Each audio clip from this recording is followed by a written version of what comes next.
in your own way, you didn't use this terminology, you decided, I am turning my back on God. I'm just going to do my whole thing. And it may have been like your whole life, I'm running away from God, or it may have been an area, I'm running away from God.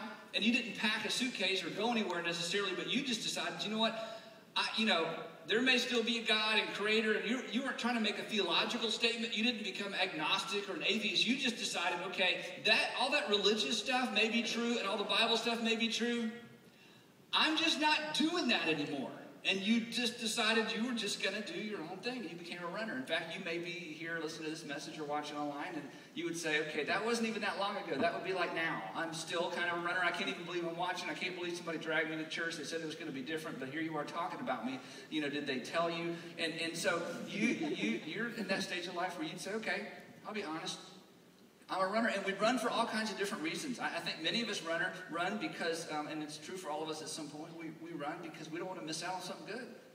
And we grew up in religious homes or in a religious tradition, or your conscience is all wound up around something, and here comes something or somebody, and that looks good, and you're thinking, gosh, if I do the God thing, the religion thing, the church thing, I'm just going to miss out on that, and I'm tired of missing out. So you decided, God, I'm putting you on hold.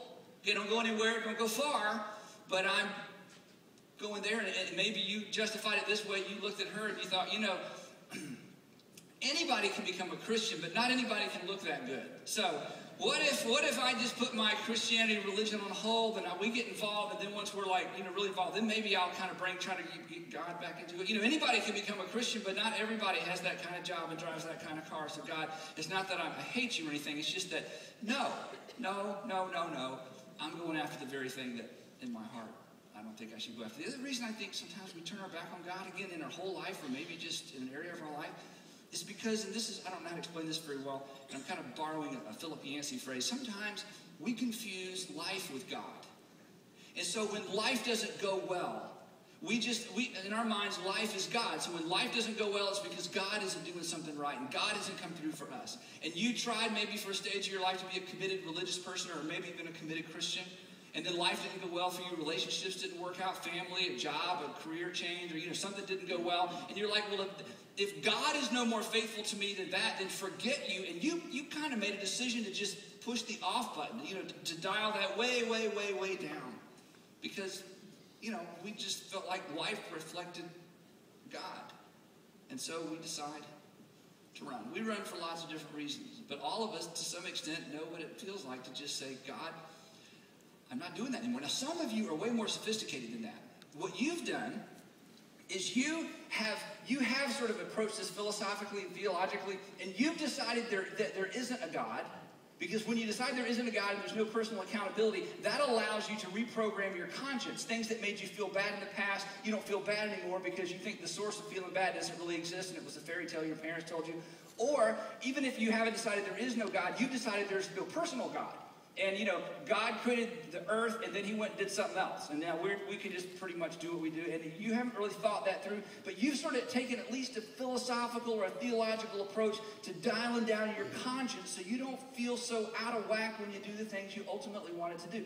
But when you're really honest with yourself, okay, and the lights are off, and it's quiet, and the music's down, there's an internal struggle inside of you. And you're not, quote, doing whatever the right thing is for you. And it's not a voice, but there's a presence, there's a consciousness, there's a whisper sometimes, there's a thing, and in your heart there really is a God. And to some extent you're accountable to God, and you're just at a point where you're saying, yeah, but not now, maybe later, but not now. So, for the next 3 weeks, beginning today, we're going to talk about what it means to run from God. And to help us in our journey and in our discussion, we're going to track along with the preeminent runner, the most famous runner in all the Bible, the person who ran from God like nobody else ran from God. And we have so much detail of this particular story, and his name is Jonah. So we're going to talk about Jonah. Now, if you want to follow along in your Bible, I'll give you a head start. Jonah's not an easy book to find. He has a whole book dedicated to him. It's called Jonah, because the Bible doesn't have very creative titles. We gave those later after we assembled the Bible. And if you go to, don't start in the beginning. If you go to Matthew and go left for about 8 short books, you'll eventually run into Jonah. If the pages stick together, you'll miss it. It's a pretty short book. Now, when I say Jonah, what's the first word that comes to your mind?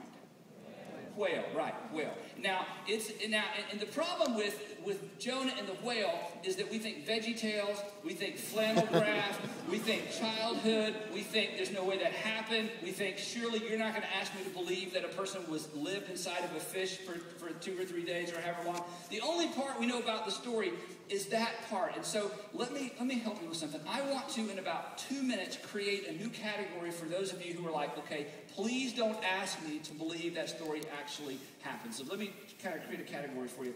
Many of us grew up believing this actually happened in history. And the reason we grew up believing that, number one, it was in the Bible, so who's going to question that? Number two, as we dug a little bit, we discovered that this story actually takes place within a very specific historical context, which lends itself for us to believe, or would sort of argue for the fact that this actually happened in history. There's a very important city that's associated with this story, as we'll discover. It's the city of Nineveh. And Nineveh was a city in Assyria, a real place. Now, if it had been Narnia, we would say, oh, this probably didn't happen. But it's not Narnia, it's Nineveh, okay? The other thing that makes us feel like this actually might have happened for some of us is that Jonah is referenced in other parts of the Bible. Even in the Old Testament, he was an Old Testament prophet.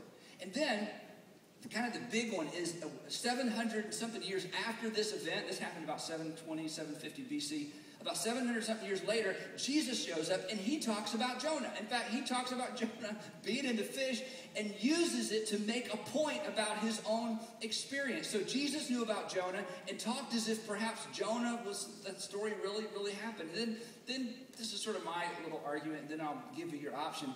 The other thing to think about is this.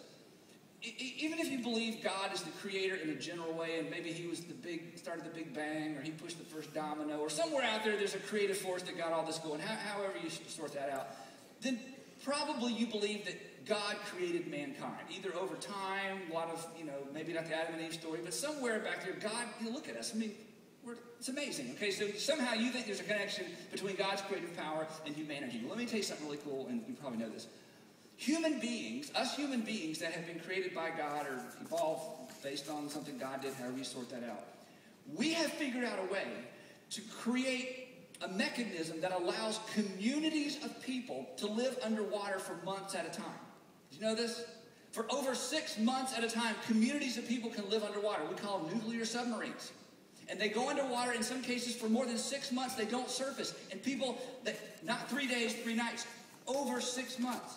So maybe if God was smart enough to create human beings that could create a nuclear submarine, maybe we could cut God some slack and say, you know what, God, we'll cut you some slack. It's okay. You figured out a way to keep somebody underwater for 3 days and 3 nights. Okay, there's that. But if you don't buy any of that, I understand that. Then what I would ask you to do is to view this story as a myth with a message. Because what would be tragic is for you, when we get to the Jonah and the fish part, we're going to get to that part tonight. When we got to that part, for you to discount the entire story and to discount the entire message, that would be a huge loss for you. Because what we're going to discover together, is that Jonah's story really is our story.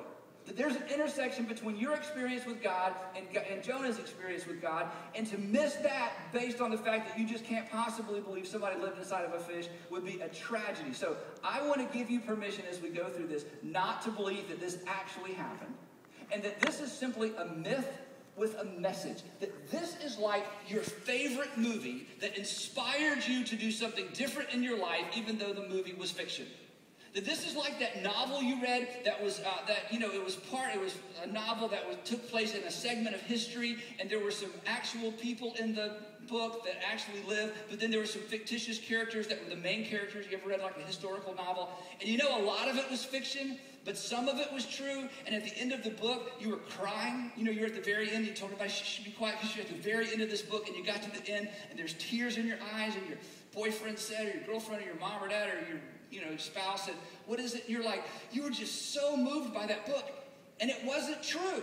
Somebody made up a story, but it moved you in your real life to make a decision. Maybe as it relates to the way you do relationships, or your courage, or something else. So, if you don't want to believe this actually happened, no problem. Then the other category is this is a myth with a message. That when the book of Jonah was written and the story of Jonah was written, it wasn't written for people to believe it actually happened. Perhaps somebody wrote this to inspire us in our relationship with God. Now, I tend to believe this really happened, partly because of the way I was raised, and partly because of the other things I told you.